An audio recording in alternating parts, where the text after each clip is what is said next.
What's up, everybody? It's Snapper77. Welcome back to the channel. Today we're going to be having a look at a war we had against Alliance called H.O.M.I.E.S. I believe that was the name of them. We did end up winning this war.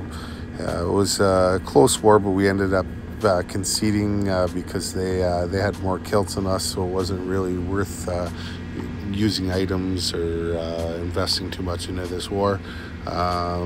This is actually my first AW recording in quite a while since the end of the season 1 there. We decided as an alliance that we were going to run 2 BGs during the AW downtime to be able to give some guys a much needed break that wanted it. I decided I was going to take some time off during the war, and yeah, I really enjoyed the time away from the grueling season of AW. It could be stressful at times, and I was able to build up a nice inventory of boosts and health pots to prepare for the season, yeah, come back nice and refreshed.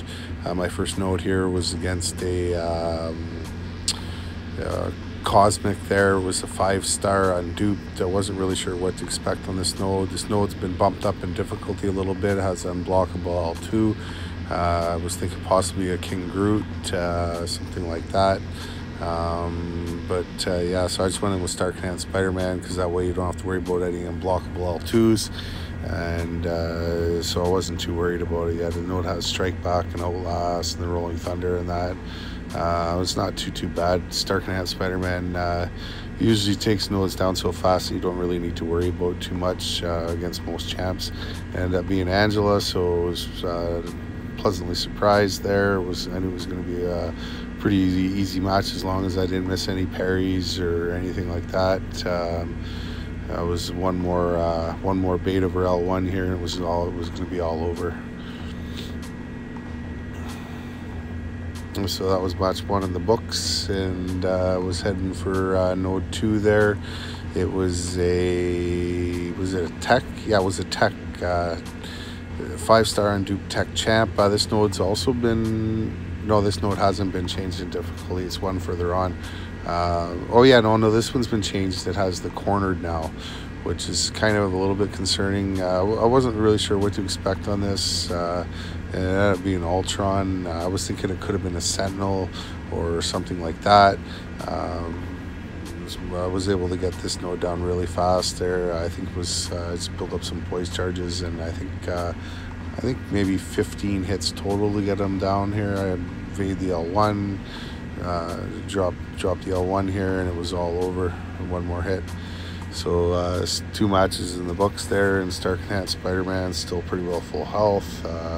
All in all, it's a great start. I'm pretty happy with the war up to this point. Coming up to the All or Nothing node.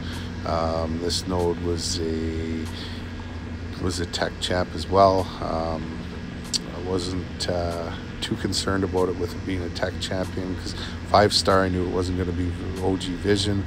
I wasn't really sure what, maybe like a Green Goblin or something like that, or a Sentinel. It's tough to say, but I wasn't really too worried it was going to be too difficult of a champ. They weren't really showing anything there that was too concerning, so didn't use any boosts or anything for this. Stark Hands was still pretty well full health. It ended up being a Hulkbuster. Was very pleasantly surprised. So I was just going to build up my 10 poise charges there, get a combo off, and possibly use the taunt there to bait out a special, and then continue on, and then use the L1 to stun him and power drain if need be. I don't even think I needed to use my L1 there. I got the taunt off there, and then was able to bait him and then finish him off right away. Still full health pretty well for 3 matches in the books. Was very happy with that so far. Coming into the second half of my lane there, it was a science node.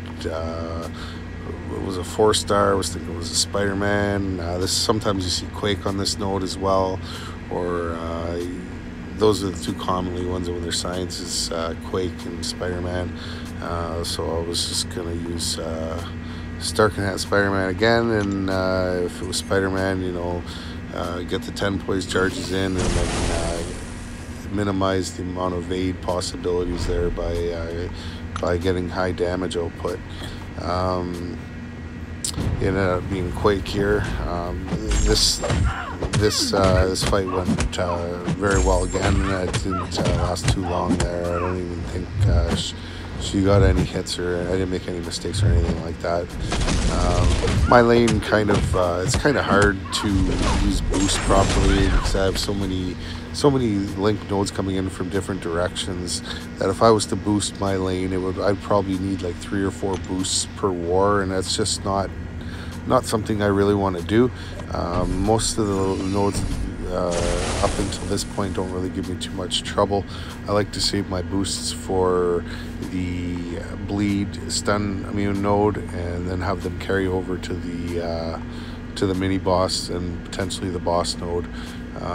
This was my last fight in this war. Actually, I was on nights, and by the time I had woken up in the afternoon, I wasn't clear when I went to bed for the bleed node, and then by the time I woke up, someone else had already taken it down. And so yeah, I lucked out. I didn't have to fight the bleed node, which is tends to be my thorn in my side right now.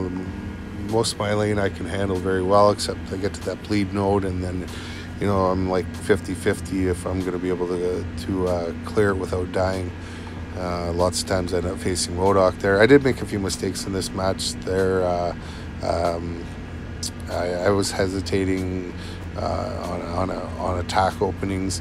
I think I was like unsure if I wanted to build poise or if I wanted to just take the shots when they were available, which I should have done. But all in all, I wasn't really needing Stark Enhanced Spider-Man for the rest of this war, so I wasn't too concerned at that point. So now I was just waking up here in the morning, and I was like, oh my god, the boss is open. So I went right to the boss, and I checked to see if there was if the war was winnable, which it wasn't at this point, and we had no attack bonus left on the boss. So I just decided I'm going to give a shot here with my 455 blade and see how I did.